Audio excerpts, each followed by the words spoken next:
Praise Lord. അനുഗ്രഹിക്കപ്പെട്ട ഒരു പ്രഭാതം കൂടെ ദൈവം നമുക്ക് തന്നല്ലോ. അതിന് ഓർത്ത് നന്ദിയോടെ സ്തോത്രം ചെയ്യുന്നു. ഇന്ന് 1 കൊരിന്ത്യർ ലേഖനം അതിന്റെ 13-ാം അധ്യായമാണ് നാം ചിന്തിക്കുന്നത്. കഴിഞ്ഞ ദിവസങ്ങളിൽ 12-ാം അധ്യായത്തില് നാം കൃപാവരങ്ങളെ കുറിച്ച്, ദൈവസഭയിൽ ദൈവമാക്കിയിരിക്കുന്ന ഓഫീസേഴ്സിനെ കുറിച്ചുമൊക്കെ നമുക്ക് ചിന്തിക്കുവാനായിട്ടിടയായി. കൃപാവരങ്ങൾ അത് ഉപയോഗിക്കുമ്പോൾ എങ്ങനെ ഉപയോഗിക്കണം എന്നുള്ളതിനെ കുറിച്ച് അതിലേറ്റവും പ്രധാനപ്പെട്ട ഒരു കാര്യമാണ് 13-ാം അധ്യായത്തിൽ പൗലോസ് നമ്മളെ പഠിപ്പിക്കുന്നത്. വളരെ സിമ്പിളായിട്ടുള്ള അധ്യായമാണ്. ഓരോ കാര്യങ്ങളും നമുക്ക് ഓരോ വാക്യങ്ങൾ വായിക്കുമ്പോൾ തന്നെ അതിന്റെ ആഴങ്ങൾ നമുക്ക് മനസ്സിലാകും. എങ്കിലും വളരെ ഡെപ്തായിട്ടുള്ള നമ്മുടെ ജീവിതത്തിൽ ഒരുപാട് കൊണ്ടുവരേണ്ടതായിട്ടുള്ള ഒരു കാര്യമാണ് ഈ 13-ാം അധ്യായത്തിൽ നമ്മൾ കാണുന്നത്. 13-ാം അധ്യായം എല്ലാവർക്കും വളരെ ഫെമിലിയർ ആയ ഒരു അധ്യായമാണെന്ന് ഞാൻ വിശ്വസിക്കുന്നു. കാര്യം സ്നേഹത്തിന്റെ ഒരു അധ്യായമാണ് 13-ാം അധ്യായം. സ്നേഹത്തെ കുറിച്ചാണ് പൗലോസ് പറഞ്ഞിരിക്കുന്നത്. നിങ്ങൾക്ക് എന്ത് കൃപാവരങ്ങൾ ഉണ്ടായാലും സ്നേഹമില്ലെങ്കിൽ അതുകൊണ്ട് പ്രയോജനമൊന്നുമില്ല എന്നുള്ളതിനെ കുറിച്ചാണ് പൗലോസ് പറയുന്നത്. അത് വളരെ സത്യമായ ഒരു കാര്യമാണ്. ഇന്ന് നമ്മുടെ ജീവിതത്തിൽ, നമ്മുടെ സഭകളിലൊക്കെ കണ്ടുവരുന്ന ഏറ്റവും വലിയൊരു ചലഞ്ച് നമ്മുടെ ഇടയിൽ നിന്ന് സ്നേഹം നഷ്ടപ്പെട്ടു പോകുന്നത് തന്നെയാണ്. അപ്പോൾ ആ സ്നേഹം എങ്ങനെ ദൈവസഭയിൽ കൊണ്ടുവരാം, എന്താണ് ഈ സ്നേഹത്തിന് ദൈവസഭയിലുള്ള പ്രാധാന്യം എന്നുള്ളതിനെ കുറിച്ചാണ് നാം ഇന്ന് പഠിക്കാനായിട്ട് പോകുന്നത്. അതിന്റെ 1 കൊരിന്ത്യർ ലേഖനം അതിന്റെ 13-ാം അധ്യായത്തിന്റെ 1-ാം വാക്യം നമുക്കൊന്ന് വായിക്കാം. ഞാൻ മനുഷ്യരുടെയും ദൂതന്മാരുടെയും ഭാഷകളിൽ സംസാരിച്ചാലും എനിക്ക് സ്നേഹമില്ല എങ്കിൽ ഞാൻ മുഴങ്ങുന്ന ചെമ്പോ ചിലമ്പുന്ന കൈത്താളമോ അത്രേ. അപ്പൊ ഇവിടെ പറഞ്ഞിരിക്കുന്നത്, if I could speak all languages of earth and of all angels did not love others, I would only be noisy gong or clanging cymbal. നമുക്ക് ഈ ഇവിടെ പറഞ്ഞിരിക്കുന്നത് മനുഷ്യരുടെ ഭാഷ, അന്യഭാഷയെ കുറിച്ചല്ല ഇവിടെ പറഞ്ഞിരിക്കുന്നത്. നമുക്ക് അപ്പോസ്തല പ്രവൃത്തികൾ 2-ാം അധ്യായത്തിൽ കാണുന്ന ആത്മാവ് നിറഞ്ഞവരായി അവർക്ക് കൃപാവരങ്ങൾ അവരുടെ മേൽ ആത്മാവ് വന്നപ്പോൾ അവര് മറ്റുള്ളവരുടെ ഭാഷയിൽ സംസാരിച്ചു. അത് കണ്ട് മറ്റുള്ളവരൊക്കെ അതിശയപ്പെടുവാനായിട്ട് ഇടയായി. അപ്പൊ ഈ സ്പീക്കറിന് തന്നെ, സംസാരിക്കുന്ന വ്യക്തിക്ക് അറിഞ്ഞുകൂടാത്ത ഭാഷകളിൽ സംസാരിക്കുന്ന ആ ഒരു കൃപാവരം, ഇതൊരു കൃപാവരമാണ്. ഫോർ എക്സാമ്പിൾ, എനിക്ക് ഫ്രഞ്ച് അറിയത്തില്ല.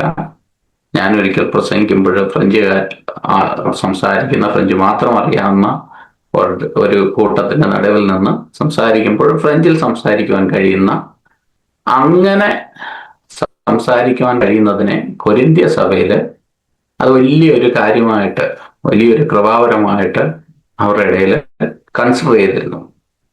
അപ്പോൾ അതുകൊണ്ടാണ് പൗലോസ് അങ്ങനെയുള്ളൊരു പദം അവിടെ ഉപയോഗിച്ചിരിക്കുന്നത്. ലാംഗ്വേജസ് ഓഫ് എർത്ത്, മനുഷ്യരുടെ ഭാഷയിൽ സംസാരിക്കുവാൻ, അറിഞ്ഞുകൂടാത്ത ഭാഷകളിൽ സംസാരിക്കുവാൻ ഉണ്ടെങ്കിലും ദൂതന്മാരുടെ ഭാഷ എന്ന് പറഞ്ഞിരിക്കുന്നത് വേദപുസ്തകത്തിൽ മറ്റു റെഫറൻസുകളൊന്നുമില്ല. ദൂതന്മാരുടെ ഭാഷ എന്ന് പൗലോസ് അതിനോട് ചേർന്നങ്ങ് പറഞ്ഞിട്ടുള്ളതേ ഉള്ളൂ. അതും അന്യഭാഷയെ കുറിച്ചല്ല പറയുന്നത്. അങ്ങനെ നിങ്ങൾക്ക് സംസാരിക്കുവാൻ കഴിവുണ്ടെങ്കിൽ പോലും സ്നേഹമില്ലെങ്കിൽ, നിങ്ങൾ ഏറ്റവും പ്രാർത്ഥിക്കുകയും ആഗ്രഹിക്കുകയും ചെയ്യുന്ന ഒരു കൃപാവരം നിങ്ങൾക്കുണ്ടെങ്കിൽ പോലും നിങ്ങൾക്ക് സ്നേഹമില്ലെങ്കിൽ ഇതുകൊണ്ട് ഒരു പ്രയോജനവുമില്ല എന്നുള്ളതാണ് പൗലോസോട് പറയുന്നത്. ഇതുകൊണ്ട് ഒരർത്ഥവുമില്ല. 2-ാമത്തെ വാക്യം വായിക്കാം. എനിക്ക് പ്രവചനവരം ഉണ്ടായിട്ട് സകല മർമ്മങ്ങളും സകല ജ്ഞാനവും ഗ്രഹിച്ചാലും മലകളെ നീക്കുവാൻ തക്ക വിശ്വാസം ഉണ്ടായാലും സ്നേഹമില്ല എങ്കിൽ ഞാൻ ഏതുമില്ല. 2-ാമത്തെ കാര്യം ഇവിടെ പറഞ്ഞിരിക്കുന്നു. കൊരിന്ത്യൻസ് ദേ പ്രൈസ്ഡ് സോ ഹൈ. 2-ാമത്തെ കാര്യം അവർ പറഞ്ഞിരിക്കുന്നു, പൗലോസ് പറഞ്ഞിരിക്കുന്നത്, നിങ്ങൾക്ക് പ്രോഫറ്റിക്കൽ ഗിഫ്റ്റ് ഉണ്ടെങ്കിൽ പോലും സ്നേഹമില്ല എങ്കിൽ, മോസ്റ്റ് എസെൻഷ്യൽ വൺ, പൗലോസ് ആഗ്രഹിക്കുന്ന എല്ലാ സഭകളിലും പ്രോഫറ്റ്സ് ഉണ്ടാകണം. ദൈവം സംസാരിക്കുന്നത് അതുപോലെ ജനത്തിനോട് സംസാരിക്കുവാൻ കഴിവുള്ള, അതിന് കൃപാവരമുള്ള പ്രവാചകന്മാർ ദൈവസഭയിൽ ഉണ്ടാകണം എന്ന് ആഗ്രഹിക്കുമ്പോൾ തന്നെ അങ്ങനെ സംസാരിക്കുന്നവരുണ്ടായാൽ പോലും സഭയിൽ അല്ലെങ്കിൽ അവിടെ ആ പ്രവചനത്തിൽ സ്നേഹമില്ല എങ്കിൽ ഇതുകൊണ്ട് പ്രയോജനമൊന്നുമില്ല. അതോടൊപ്പം തന്നെ പറയുന്നു, നിങ്ങൾക്ക് മലയെ നീക്കുവാനുള്ള വിശ്വാസമുണ്ടെങ്കിലും സ്നേഹമില്ല എങ്കിൽ ഇറ്റ് വുഡ് ബി നത്തിങ്. അതുകൊണ്ട് യാതൊരു പ്രയോജനവുമില്ല എന്നുള്ളൊരു സത്യം പൗലോസ് പിന്നെയും അവിടെ പറയുന്നു. ഫിലിപ്പിയ ലേഖനം 1-ാം അധ്യായത്തിന്റെ 9-ാം വാക്യം കൂടെ ഒന്ന് വായിക്കാം. ഇവിടെ പൗലോസിന്റെ ഒരു പ്രാർത്ഥനയായിട്ട് ഇവിടെ പറയുന്നു, your love will overflow more and more എന്ന് വായിച്ച മലയാളത്തിലാണ്. നിങ്ങളുടെ സ്നേഹം മേൽക്കുമേൽ പരിജ്ഞാനത്തിലും സകല വിവേകത്തിലും വർദ്ധിച്ചു വന്നിട്ട് നിങ്ങൾ ഭേദാഭേദങ്ങളെ വിവേചിപ്പാറാകണമെന്നും. അപ്പൊ നിങ്ങളുടെ സ്നേഹം വർദ്ധിച്ചു വരണം. നമ്മുടെ സ്നേഹം എങ്ങനെയാ സംഭവിക്കുന്നതെന്ന് ചോദിച്ചാൽ കുറഞ്ഞു വരിക. നമ്മൾ ആദ്യം വരുമ്പോൾ വലിയ സ്നേഹവും കാര്യങ്ങളും നമുക്കുണ്ട്. നമ്മൾ വിശ്വാസത്തിൽ നിന്ന് രക്ഷിക്കപ്പെട്ടു, നമുക്ക് എല്ലാവരോടും ഭയങ്കര സ്നേഹമാണ്. പക്ഷെ കുറെ കാര്യങ്ങൾ കഴിയുമ്പോൾ, കുറെ കാര്യങ്ങൾ കാണുമ്പോൾ വാസ്തവമായിട്ടും എന്ത് സംഭവിക്കുമെന്ന് ചോദിച്ചാൽ നമ്മുടെയൊക്കെ സ്നേഹം തണുത്തു പോകുന്നു. മത്തായിയുടെ സുവിശേഷം 24-ാം അധ്യായത്തില് അന്ത്യകാലത്തെ ലക്ഷണങ്ങളെ കുറിച്ച് പറഞ്ഞിരിക്കുമ്പോഴും വളരെ പ്രധാനപ്പെട്ട് പറയുന്ന ഒരു ലക്ഷണം എന്ന് പറയുന്നത് സ്നേഹം തണുത്തു പോകുന്നു. പല ചർച്ചസിലും നമ്മുടെ ഇടയിൽ വന്ന് വലിയ തിയോളജിയും വലിയ ഫിലോസഫിയൊക്കെ നമ്മൾ പറയും, വലിയ വിശുദ്ധിയെ കുറിച്ച് നമ്മൾ പറയും, ഭയങ്കര കൃപാവരങ്ങളുടെ ഓപ്പറേഷൻ അവിടെ നടക്കും. പക്ഷെ സ്നേഹം എന്ന് പറയുന്ന ഒരു കാര്യം, ഏറ്റവും പ്രധാനപ്പെട്ട ഒരു കാര്യം, ഇന്ന് ഈ ലേഖനത്തിൽ പറയുന്നത് പോലെ അത് പലപ്പോഴും നമ്മൾ അങ്ങ് വിട്ടുകളയുന്ന ഒരു കാര്യമാണ്.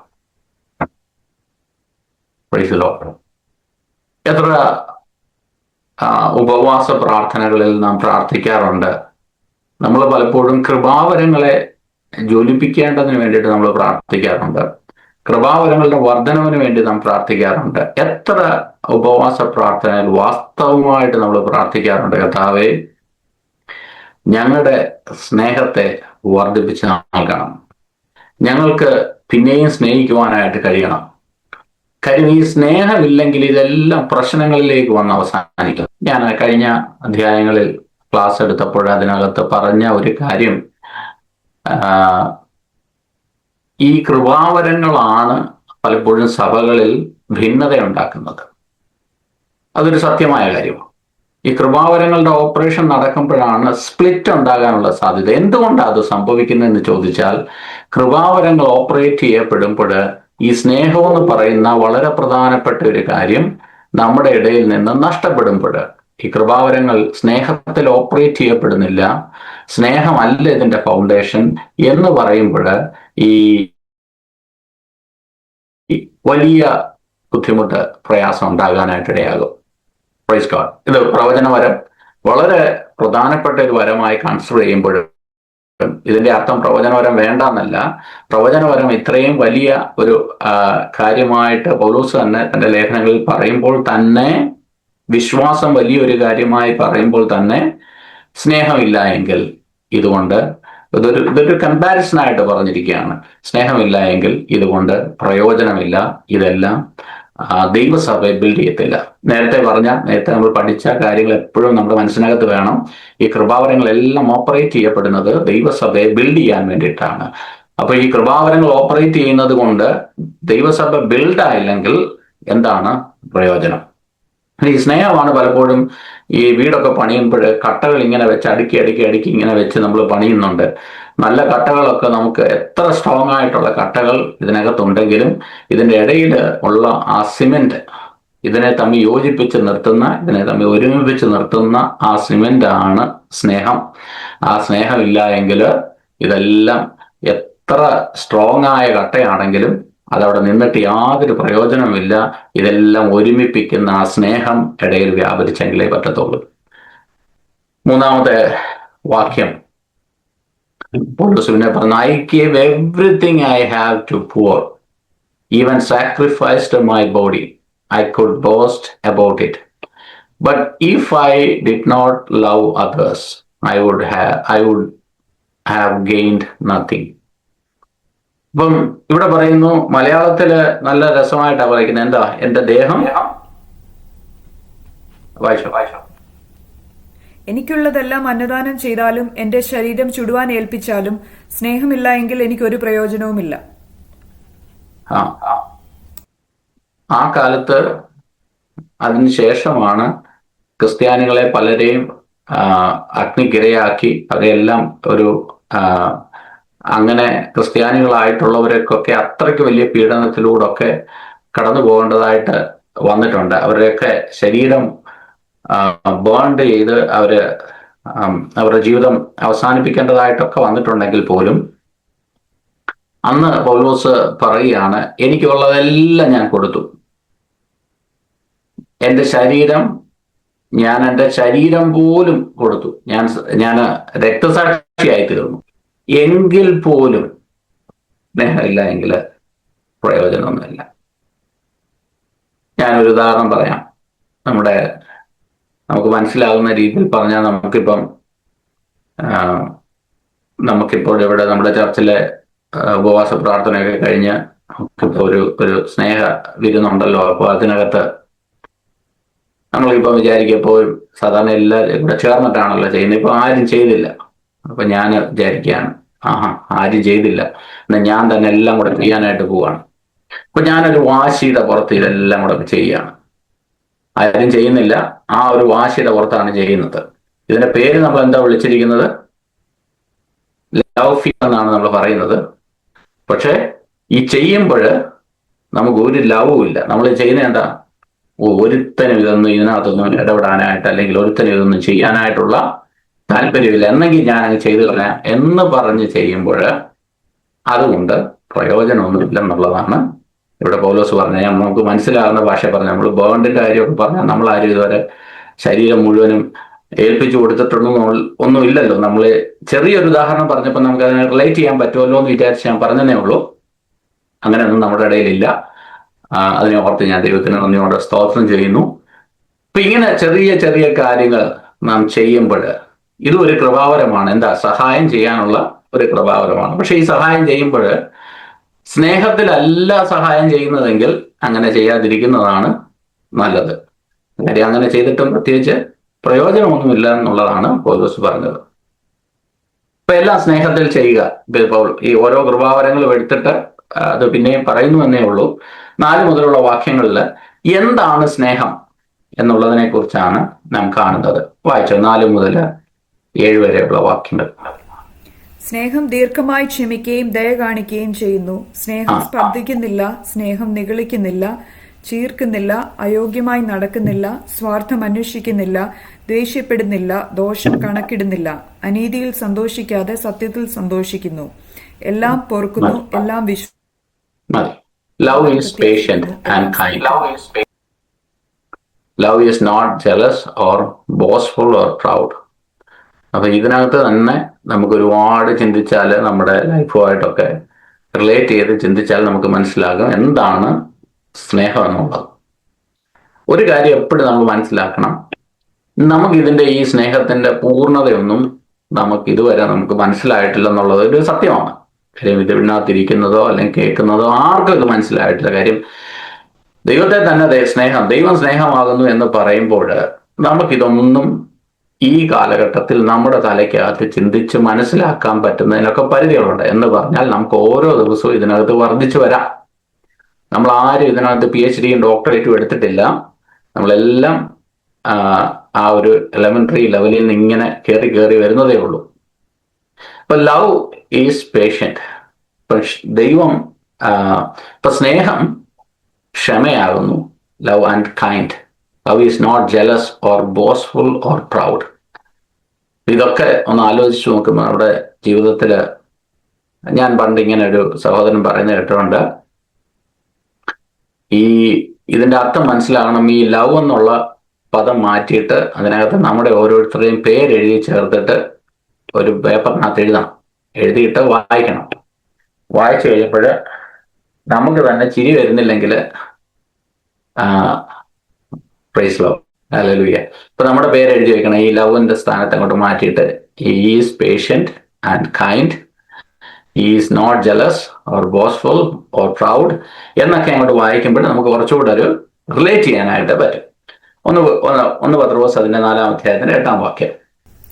സകലത്തിനു മുമ്പേ തമ്മിൽ ഉറ്റ സ്നേഹമുള്ളവരായിരിപ്പിൻ, സ്നേഹം പാപങ്ങളുടെ ബഹുത്വത്തെ മറയ്ക്കുന്നു. സ്നേഹം covers a multitude of sins. അപ്പൊ പാപങ്ങളുടെ ബഹുത്വത്തെ മറയ്ക്കുന്നതാണ് സ്നേഹം. അപ്പൊ ഇവിടെ പത്രോസ് പറയുകയാണ്, the most important of all, continue to show deep love for each other. Deep love പോയിട്ട് നമുക്ക് ഒന്നും നോക്കാൻ പോലും പറ്റാത്ത ഒരവസ്ഥയിലേക്ക് നമ്മൾ മാറി. അപ്പൊ ഇവിടെ പറയുന്ന മോസ്റ്റ് ഇമ്പോർട്ടൻറ്റ് തിങ് ആയിട്ടാണ് പറയുന്നത്, മോസ്റ്റ് ഇമ്പോർട്ടൻറ്റ് ഫോർ ഓൾ. ഇത് ചുമ്മാതെ പറഞ്ഞല്ല, പറഞ്ഞു പോയ വഴിക്ക് കൂടെ പറഞ്ഞതാണോ എന്ന് മറ്റുള്ളവർ തെറ്റിദ്ധരിക്കാതിരിക്കാൻ വേണ്ടിയിട്ടാണ് അപ്പോസ്തലൻ പറഞ്ഞത് മോസ്റ്റ് ഇമ്പോർട്ടൻറ്റ് ഫോർ ഓൾ. എല്ലാത്തിനും പ്രധാനമായിട്ട് നമ്മുടെ ലൈഫിൽ വേണ്ട ഒരു കാര്യമാണ് സ്നേഹം. ഇനി 5-ാമത്തെ വാക്യത്തിൽ പറയുന്നു, ഇതൊരിക്കലും റൂഡാകുന്നില്ല. It does not demand its own way. It is not irritable. It keeps no record of being wronged. ഇതിനകത്ത് നമ്മുടെ പേര് എഴുതിയിട്ട് ഇങ്ങനെ എഴുതി വെച്ചേക്കണം. It does not demand its own way. ഞാൻ പറയുന്നത് മാത്രമേ നടക്കാവൂ എന്നുള്ള വാശി സ്നേഹത്തിനകത്ത് കാണത്തില്ല. അത് ഇറിറ്റേറ്റ് ആകത്തില്ല. നമ്മളൊക്കെ എത്രത്തോളം ഇറിറ്റേറ്റ് ആകുന്ന, എന്തെങ്കിലും പറഞ്ഞാൽ നമ്മൾ പെട്ടെന്ന് ഇറിറ്റേറ്റ് ആകുന്ന ഒരു നേച്ചർ. അതെന്താന്ന് വെച്ച് കഴിഞ്ഞാൽ സ്നേഹമില്ലാത്തതുകൊണ്ട് അല്ലേ. നമ്മുടെ വീട്ടിലാണെങ്കിലും നമ്മൾ വെളിയിലാണെങ്കിലും ഒക്കെ നമുക്ക് അങ്ങോട്ട് ടോളറേറ്റ് ചെയ്യാൻ പറ്റുന്നില്ല. ചിലരുടെ മുഖത്ത് ഇങ്ങനെ, ചിലരുടെ സംസാരിക്കുമ്പോൾ മറ്റുള്ളവരുടെ മുഖത്തോട്ട് നോക്കിക്കഴിഞ്ഞാൽ we can see that, right? കാര്യം അതങ്ങോട്ട് ഇഷ്ടപ്പെടുന്നില്ല. അത് കേട്ട് ആ ഒരു സെന്റൻസ് കംപ്ലീറ്റ് ചെയ്യാൻ പോലും നമുക്കങ്ങോട്ട് അത്രയ്ക്ക് പോലും നമുക്കൊരു ക്ഷമയില്ല. Maybe it will take a few seconds. പക്ഷെ അതുപോലും നമ്മൾ കേട്ടിരിക്കാനായിട്ട് പറ്റുന്നില്ല. കാര്യം തന്നെ ഇറിറ്റേറ്റ് ആകുക. നമ്മളെ കാര്യം ഒന്നും ആയിരിക്കത്തില്ല പറയുന്നത്, പുള്ളി വേറെ എന്തെങ്കിലും പറയുമായിരിക്കും. പക്ഷെ അതുപോലും കേട്ടിരിക്കാൻ പറ്റാത്തതുപോലെ. കാര്യം എന്താ വെച്ച് കഴിഞ്ഞാൽ നമ്മുടെ അകത്ത് സ്നേഹമില്ല എന്നുള്ളതിന്റെ ഒരു തെളിവാണ് അത് കാണിക്കുന്നത്. രണ്ടാമത് പറഞ്ഞ ഈ keeps no record of being wrong. ഇപ്പൊ നമ്മളോട് ദേഷ്യമുള്ള ഒരാളുടെ കാര്യം എന്ന് പറഞ്ഞാല് ഇപ്പം പറയാൻ പറ്റും 1, 2, 3, 4, 5, 6 എന്ന് പറഞ്ഞുകൊണ്ട് അല്ലെ, ഇന്ന ചെയ്തതിന്റെ റെക്കോർഡ് 1, 2, 3 എന്ന് പറഞ്ഞാൽ നമുക്ക് ഇങ്ങനെ എണ്ണം ഇട്ട് ഇങ്ങനെ പറയാനായിട്ട് പറ്റും. സഹോദരിമാർക്കാണെങ്കിൽ ഡേറ്റ് സഹിതം പറയാൻ പറ്റും. നമ്മൾ ഡേറ്റ് ഒന്നും ഓർക്കത്തില്ല, നമ്മൾ ഓർക്കുമെങ്കിലും അത്രയ്ക്ക് നമ്മൾ റെക്കോർഡ് സൂക്ഷിക്കുന്ന കാര്യത്തിൽ നമ്മൾ മിടുക്കരാണ്. എനിക്ക് തോന്നുന്നു ഈ രാജ്യങ്ങളിലൊക്കെ ഈ റെക്കോർഡ് വളരെ ഇമ്പോർട്ടൻ്റ് ആയതുകൊണ്ടായിരിക്കാം നമ്മൾ വളരെ കൃത്യമായിട്ട് എല്ലാ റെക്കോർഡുകളും സൂക്ഷിച്ചു വെക്കുന്നവരാണ്. അപ്പം സ്നേഹത്തിന്റെ ഒരു പ്രത്യേകത, അവരതൊക്കെ അങ്ങ് മറന്നുപോകും. ആ സ്നേഹമുള്ളപ്പോൾ ഇതിനെയൊക്കെ അങ്ങ് കവർ ചെയ്ത് അങ്ങ് കളയും.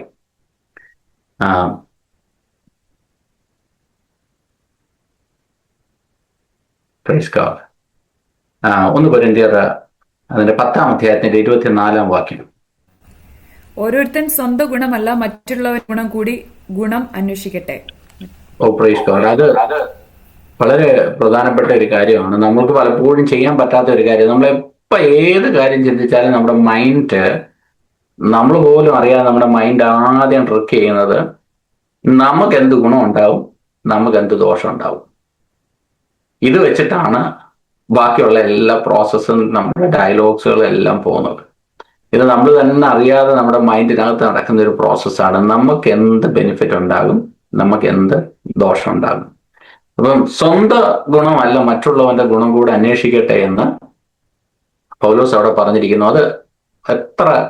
അതാണ് മെച്യൂരിറ്റി എന്ന് പറയുന്നത്. ഒരു സ്പിരിച്വൽ മെച്യൂരിറ്റിയിലോട്ട് വളരുമ്പോഴാണ് നമുക്ക് അങ്ങനെ ചെയ്യാനായിട്ട് പറ്റുന്നത്. നമ്മുടെ ഗുണമല്ല മറ്റുള്ളവരുടെ ഗുണം കൂടെ ചിന്തിക്കാനായിട്ട് പറ്റുന്നത്. മറ്റേത് ഒട്ടനെ നമ്മൾ നമ്മുടെ കാര്യങ്ങളിലേക്ക് പോകാറുണ്ട്. ഇപ്പം ചർച്ചയായിട്ടൊക്കെ ഓരോ കാര്യങ്ങളൊക്കെ പ്ലാൻ ചെയ്യുമ്പോഴും നമുക്ക് ഇതിനകത്തെല്ലാം പെയിൻഫുൾ ആയിട്ടുള്ള കാര്യങ്ങളാണ്. നമ്മുടെ എല്ലാ കൺവീനിയൻസ് മീറ്റ് ചെയ്യപ്പെടത്തില്ല, അല്ലെങ്കിൽ നമ്മൾ കുറേ കാര്യങ്ങൾ അഡ്ജസ്റ്റ് ചെയ്യപ്പെടേണ്ടതായിട്ട് വരും. പക്ഷെ ഇതൊക്കെ ഒരു പാർട്ടാണ്. ദൈവം നമ്മളെ പഠിപ്പിക്കുകയാണ് മറ്റുള്ളവരെയും കൂടെ ടോളറേറ്റ് ചെയ്യാൻ, മറ്റുള്ളവരെയും കൂടെ അക്കോമഡേറ്റ് ചെയ്യാൻ, അവരുടെ ഗുണം കൂടെ ഒന്ന് അന്വേഷിക്കുവാനായിട്ട്, അവരുടെ ഒരു സൈഡിൽ നിന്നും കൂടെ ഒന്ന് ചിന്തിക്കാനായിട്ടൊക്കെ നാം വളരണം. ഇതൊക്കെ എവിടുന്നാണ് ഉണ്ടാകുന്നതെന്ന് ചോദിച്ചാൽ ഇതിന്റെ എല്ലാം പ്രധാനപ്പെട്ട ഒരു ഘടകം സ്നേഹമാണ്. സ്നേഹത്തിൽ നിന്നാണ് ഇതൊക്കെ നമുക്ക് ചെയ്യുവാനായിട്ട് കഴിയത്തുള്ളൂ. ഫിലിപ്പിയ ലേഖനത്തിലും അത് തന്നെ പൗലോസ് പറയുന്നു, don't look out only for your own interest but take an interest in others too. മറ്റുള്ളവരുടെ ഇൻട്രസ്റ്റും കൂടെ ഒന്ന് കൺസിഡർ ചെയ്താൽ അതാണ് യഥാർത്ഥ സ്നേഹം. ഞാൻ പലപ്പോഴും ഇവിടെ ഒക്കെ കണ്ടിട്ടുണ്ട്, പരസ്പരം അങ്ങോട്ടും ഇങ്ങോട്ടും ഒക്കെ അടിയാണെങ്കിലും അവർ കാണുമ്പോൾ ഹൗ ആർ യു എന്നൊക്കെ പറയുന്നതൊക്കെ കേട്ട് കഴിഞ്ഞാൽ വിചാരിക്കും ഇവര് തമ്മിൽ എന്തൊരു സ്നേഹം. പക്ഷെ അത് കഴിഞ്ഞിട്ട് അങ്ങോട്ടും ഇങ്ങോട്ടും മാറിയിരുന്ന് കാര്യങ്ങൾ പറയുകയും ചെയ്യും, നേരെ തിരിച്ചു പറയുകയും ചെയ്യും. അപ്പൊ ഇതല്ല സ്നേഹം. സ്നേഹത്തിന്റെ ഇൻഡിക്കേഷൻ ഞാൻ നേരത്തെ പറഞ്ഞ കാര്യങ്ങളും ഒക്കെ നമ്മുടെ ലൈഫിൽ വരുന്നതാണ് സ്നേഹം. നമ്മൾ ഒരാളെ കാണുമ്പോൾ വിഷ് ചെയ്യുന്നതോ നമ്മൾ കെട്ടിപ്പിടിക്കുന്നതോ ഇതൊന്നും അല്ല സ്നേഹം എന്നുള്ള കാര്യം കൂടെ മനസ്സിലാക്കണം. അതിന്റെ 7ാമത്തെ വാക്യം, എല്ലാം പൊറുക്കുന്നു, എല്ലാം വിശ്വസിക്കുന്നു, എല്ലാം പ്രത്യാശിക്കുന്നു, എല്ലാം സഹിക്കുന്നു. അതിനകത്ത് എന്നെ ചിന്തിപ്പിച്ച ഒരു കാര്യം, എല്ലാം വിശ്വസിക്കുന്നു. Love never gives up, never loses hope. Faith is always hopeful and endures through every circumstances. Always hopeful ആണ്, ഒരിക്കലും എഴുതി തള്ളത്തില്ല. നമ്മൾ ഇന്നലെ വരെ ഇതേ ഒരു തലവേദനയായിരുന്നു, പക്ഷെ ഇന്ന് ഒരു ഇൻഡിക്കേഷൻ വരുന്നു, ഇന്ന് ഒരു മാറ്റം ഇദ്ദേഹത്തിൽ സംഭവിച്ചു. നേരെ നമ്മുടെ അകത്തൊരു ഹോപ്പ്, ഏതാ ഇവൻ നന്നാവുമായിരിക്കും, അല്ലെങ്കിൽ ആരെ എഴുതി തള്ളാത്ത ഒരു പ്രകൃതം. ഇതും സ്നേഹത്തിലേ കഴിയത്തുള്ളൂ. സ്നേഹം ഉണ്ടെങ്കിൽ മാത്രമേ നെവർ ഗീവ് അപ്സ്. നമ്മുടെ ഏറ്റവും നമ്മളെ സ്നേഹിക്കുന്ന ഒരു വ്യക്തിയാണെങ്കിൽ അവരെത്ര തെറ്റിപ്പോയാലും വിൽ നെവർ ഗീവ്സ് അപ്പ്, അല്ലെ? അവരുടെ പുറകെ അവർക്ക് വേണ്ടി പ്രാർത്ഥിക്കാനും അവർ തിരിച്ചു വരുമെന്ന് ആഗ്രഹിക്കാനും ഒക്കെ നമ്മുടെ അകത്തൊരു ചിന്ത കാണും. കാര്യം ഇതെന്തുകൊണ്ടാണ് സംഭവിക്കുന്നതെന്ന് വെച്ച് കഴിഞ്ഞാൽ ഇത് സ്നേഹത്തിലേ നടക്കത്തുള്ളൂ.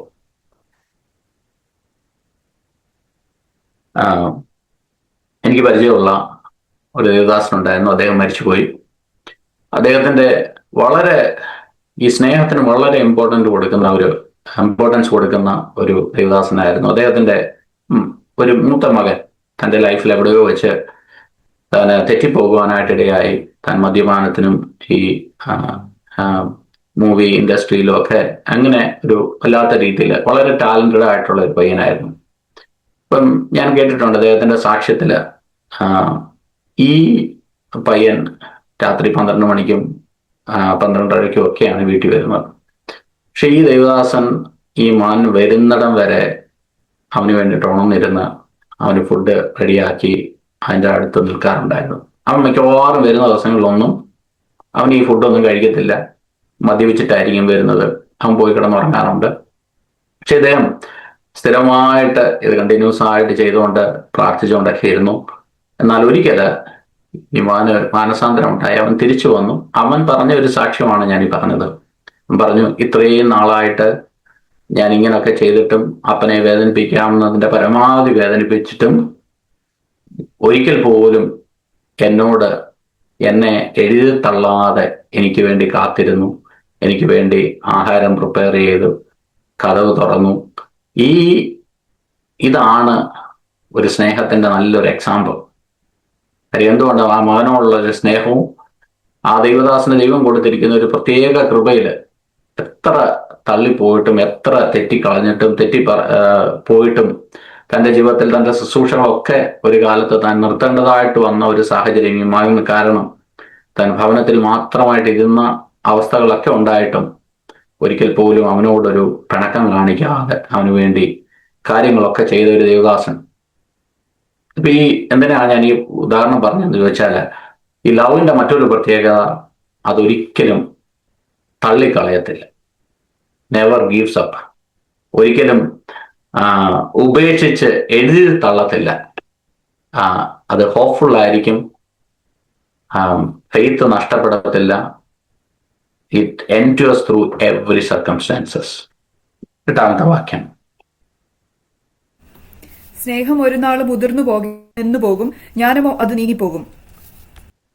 ഇവിടെ പറഞ്ഞ സ്നേഹം ഒരു നാളും ഉതിർന്നു പോകത്തില്ല. Love outcast all the future.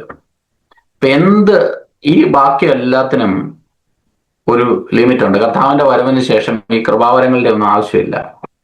നമ്മൾ ഈ പുതിയ യെരൂശലേമിലാണെങ്കിലും അവിടെ കൃപാവരങ്ങളുടെ ഒന്നും ആവശ്യമില്ല. പക്ഷേ ഈ കർത്താവിന്റെ കൂടെ നാം ചേർന്നിരിക്കുക, സഭ എടുക്കപ്പെട്ട് കഴിഞ്ഞാൽ ഇവിടെ കൃപാവരങ്ങളുടെ ഒരു നീഡില്ല. എന്നാൽ സ്നേഹം അന്നും നിലനിൽക്കുന്ന ഒരു കാര്യമാണ്. കാര്യം prophecy, speaking unknown languages, special knowledge will become useless. ആ കാലഘട്ടത്തിൽ അതിന്റെ ആവശ്യമില്ല. എന്നാൽ സ്നേഹം ഒരു നാളും ഉതിർന്നു പോകുകയില്ല. It will last forever. 1 Yohannan 4:16 വായിച്ചു. ഫസ്റ്റ് ആണോ? ഫസ്റ്റ് ഓൺ 4:16 ആണ്. We know how much God loves us and we have other. ദൈവം സ്നേഹം തന്നെ. സ്നേഹത്തിൽ വസിക്കുന്നവൻ ദൈവത്തിൽ വസിക്കുന്നു, ദൈവം അവനിലും വസിക്കുന്നു. Praise God.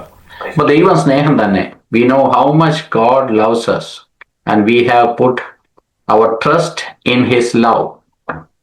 അപ്പൊ ദൈവം നാം ഇന്ന് നമ്മുടെ ട്രസ്റ്റ് നാം വെച്ചിരിക്കുന്നതെന്ന് പറഞ്ഞാൽ ആ ദൈവത്തിന്റെ സ്നേഹത്തിലാണ്. ദൈവത്തെക്കുറിച്ച് പറയുന്ന ദൈവം സ്നേഹം തന്നെ. അതുപോലെ തന്നെ God is in love. All who lives in love live in God. ഇപ്പൊ കർത്താവിൽ നമ്മൾ വസിക്കുന്നതിന് ഒരു അന്തമില്ല.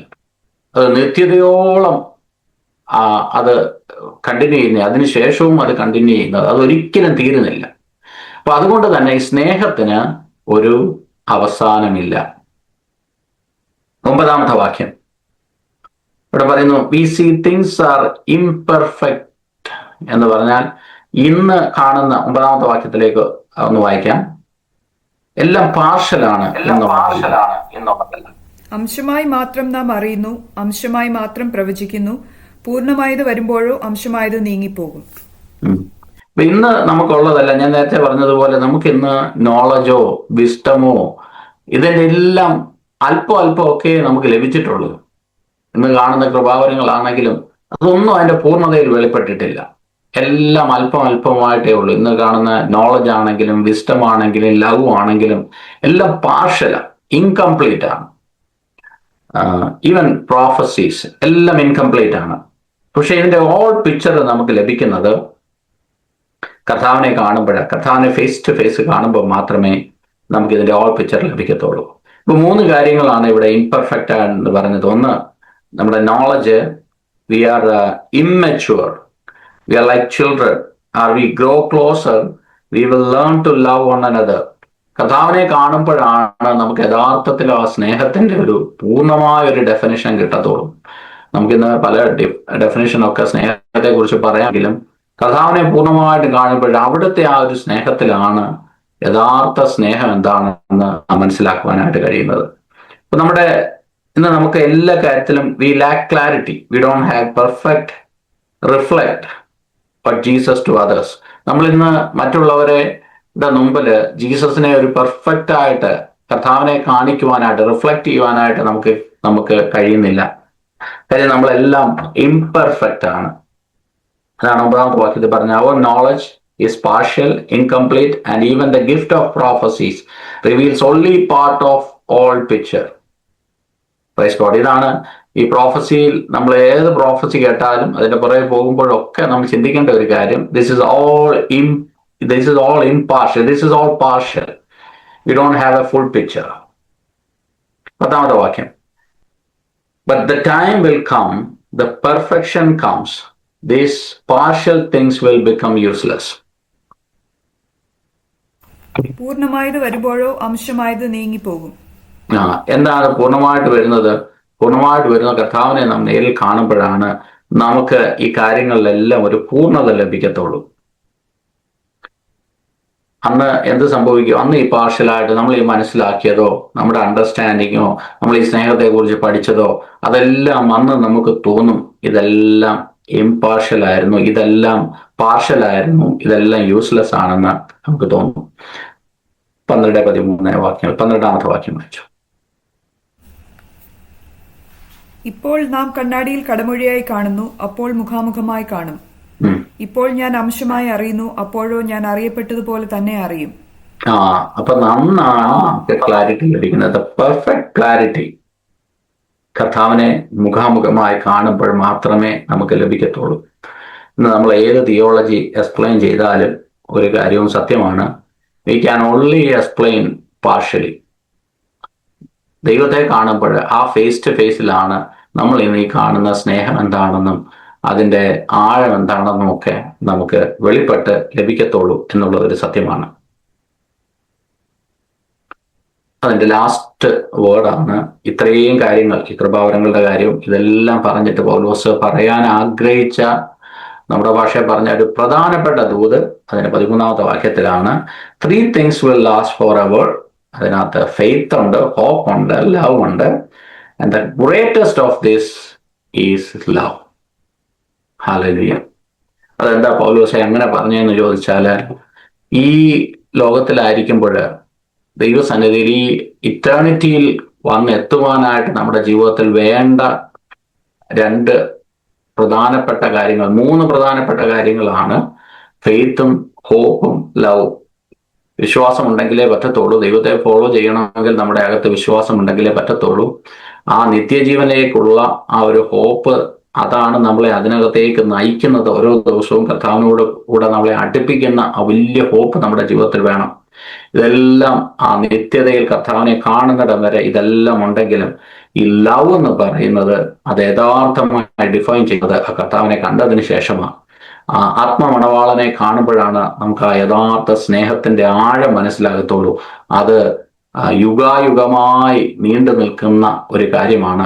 അതുകൊണ്ടാണ് ഇവിടെ പൗലോസ് പറഞ്ഞിരിക്കുന്നത്, the greatest of these is love. Hallelujah. ഇതെല്ലാം കൂടെ ഒന്ന് എഴുതി വായിക്കുമ്പോൾ നമ്മൾ ഒരു കാര്യം ചിന്തിക്കണം. ഈ പറയുന്ന സ്നേഹത്തിന് നമ്മുടെ ആത്മീയ ജീവിതത്തിൽ, നമ്മുടെ പേഴ്സണലായിട്ടുള്ള ജീവിതത്തിൽ എത്രത്തോളം പ്രാധാന്യം നാം കൊടുത്തിട്ടുണ്ട്. കൃപാവരങ്ങൾക്ക് നമ്മൾ ഒരുപാട് പ്രാധാന്യം കൊടുക്കാറുണ്ട്, പ്രവചനത്തിന് നമ്മൾ പ്രാധാന്യം കൊടുക്കാറുണ്ട്, ഭാഷാവരത്തിന് പ്രാധാന്യം കൊടുക്കാറുണ്ട്. ഓരോ കൃപാവരങ്ങളും വീര്യപ്രവൃത്തികൾക്ക് പ്രാധാന്യം കൊടുക്കാറുണ്ട്, രോഗശാന്തി വരത്തിന് പ്രാധാന്യം കൊടുക്കാറുണ്ട്. അങ്ങനെയുള്ള അനേക കാര്യങ്ങൾക്ക് നാം പ്രാധാന്യം കൊടുക്കുമ്പോൾ ഈ സ്നേഹമെന്ന് പറയുന്ന നിത്യതയോളം, അല്ലെങ്കിൽ അവിടെ നിൽക്കാതെ യുഗായുഗമായി വേണ്ട ഒരു ഏറ്റവും പ്രധാനപ്പെട്ട ഒരു കാര്യമാണ് സ്നേഹം. അതിന് പ്രാധാന്യം കൊടുക്കാതെ നമ്മുടെ ജീവിതം മുന്നോട്ട് പോകുവാണെങ്കിൽ, ആ പെർഫെക്റ്റ് ആയവനെ കാണുമ്പോൾ, കർത്താവിനെ ഫേസ് ടു ഫേസ് നാം കാണുമ്പോൾ നമുക്ക് മനസ്സിലാകും നമ്മൾ എത്രത്തോളം ഈ ലോകത്തിലായിരുന്നപ്പോൾ നമുക്കൊരു നഷ്ടബോധം ഉണ്ടാകുവാനായിട്ട് ഇടയാകുക, എത്രത്തോളം നമ്മൾ ഇതിന് ഇമ്പോർട്ടൻസ് കൊടുത്തില്ല എന്നുള്ളത്. ഹല്ലേലൂയ. ഇന്ന് നമ്മുടെ ജീവിതത്തില് ശിഷ്ടകാലം കർത്താവ് നമുക്ക് തന്നിട്ടുള്ള ആയുസ്സും ഈ സാഹചര്യങ്ങളിലൊക്കെ വാസ്തവമായും സ്നേഹിക്കുവാനായിട്ട് റെക്കോർഡുകളൊക്കെ നമ്മുടെ കയ്യിൽ ഒരുപാടുണ്ട്. അതിനെയൊക്കെ ഒന്ന് കളഞ്ഞ് വാസ്തവമായും കർത്താവെ സ്നേഹം എൻ്റെ അകത്ത് വേണം, എൻ്റെ ഭവനത്തിൽ സ്നേഹം വാഴണം, എൻ്റെ ജീവിതത്തിൽ ആ സ്നേഹം എന്നിൽ നിന്ന് ഒഴുകുവാനായിട്ട് ഇടയാകണം. എൻ്റെ അകത്ത് ഈ കയ്പും ഊൺസും ഒക്കെ ഇരിക്കുമ്പോൾ പലപ്പോഴും അതൊക്കെ എന്നെ ഇങ്ങനെ ഹോണ്ട് ചെയ്യുമ്പോൾ അതിനെയൊക്കെ ഒന്ന് ഓവർകം ചെയ്യുന്ന ഒരു സ്നേഹം എന്നിൽ നിറയണം. അതെൻ്റെ ഭവനത്തിൽ ഒഴുകണം, എൻ്റെ സഭയിൽ ഒഴുകണം, ദേശത്തൊഴുകണം, എന്നോട് അസോസിയേറ്റ് ചെയ്തിരിക്കുന്ന ഓരോ വ്യക്തികളിലും ആ സ്നേഹം ഒന്ന് ഒഴുകിയാൽ, ഓ പ്രൈസ് ഗോഡ്, ഹല്ലേലൂയ. അതാണ് ദൈവം നമ്മളെക്കുറിച്ച് ആഗ്രഹിക്കുന്ന ഒരു കാര്യം. ദൈവസഭയെ സംബന്ധിച്ച് ഏറ്റവും പ്രധാനപ്പെട്ട ഒരു കാര്യം, നമ്മുടെ സഭയൊക്കെ നോക്കി ആൾക്കാർ പറയണം, ആ സഭയിൽ ഒരു സ്നേഹമുള്ള സഭയാണ്. Praise God. പല സഭകളെ നോക്കി പലരും പറഞ്ഞിട്ടു കൃപാവരങ്ങളുള്ള സഭയാണ്. അത് ശരിയാണ്, കൃപാവരങ്ങളുള്ള സഭയാണ്. ചിലരെ കുറിച്ചിട്ട് അവർ ഭയങ്കര വിശുദ്ധിയുടെ ടീച്ചിങ് ഉള്ള സഭയാണ്. ചില സഭകൾ മുഴുവൻ ഫിലോസഫിയാ, ഒന്നും കാണത്തില്ല. എല്ലാം ഫിലോസഫിക്കലായിട്ടുള്ള കാര്യങ്ങളാണ്, വലിയ വലിയ കാര്യങ്ങളാണ് പറയുന്നത്, പക്ഷെ ഒരു കാര്യത്തിലും ഒന്നും ചെയ്യത്തില്ല. പക്ഷെ ഏറ്റവും പ്രധാനപ്പെട്ട ഒരു കാര്യം, സ്നേഹമുള്ള സഭ.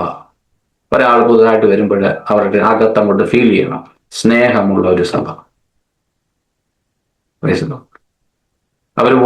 അവര് തിരിച്ചു പോകുമ്പോൾ ഇത് പറയണം, അവിടുത്തെ ആരാധന ഭയങ്കരമായിരുന്നു എന്നും അവിടുത്തെ മെസ്സേജ് നല്ലതാണെന്നും അല്ല പറയേണ്ടത്.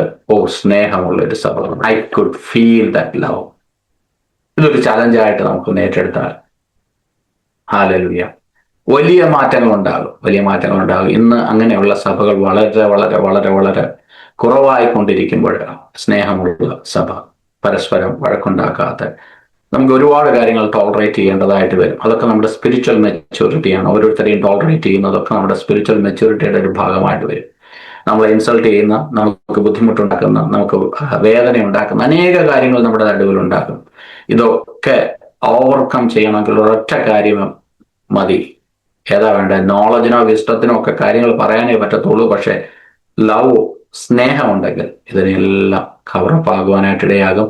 എല്ലാ കാര്യങ്ങളും സ്മൂത്തായിട്ട് പോകണമെങ്കിൽ ഏറ്റവും പ്രധാനപ്പെട്ട ഒരു കാര്യം നമ്മുടെ ജീവിതത്തില്, ദൈവസഭയില്, നമ്മുടെ കുടുംബജീവിതത്തിലെല്ലാം വേണ്ട ഒരു കാര്യമാണ് സ്നേഹം. അതിനായിട്ട് നമുക്ക് ആഗ്രഹിക്കാം, പ്രാർത്ഥിക്കാം, നമ്മുടെ ജീവിതത്തെ തിരുവചനത്തിന് മുമ്പിൽ നമ്മളെ തന്നെ സമർപ്പിക്കാം. നമ്മുടെ ജീവിതത്തിലെ ഏറ്റവും അനുഗ്രഹമായി തീരട്ടെ. കർത്താവ് നിങ്ങളെ വചനങ്ങളാൽ അനുഗ്രഹിക്കുമാറാകട്ടെ.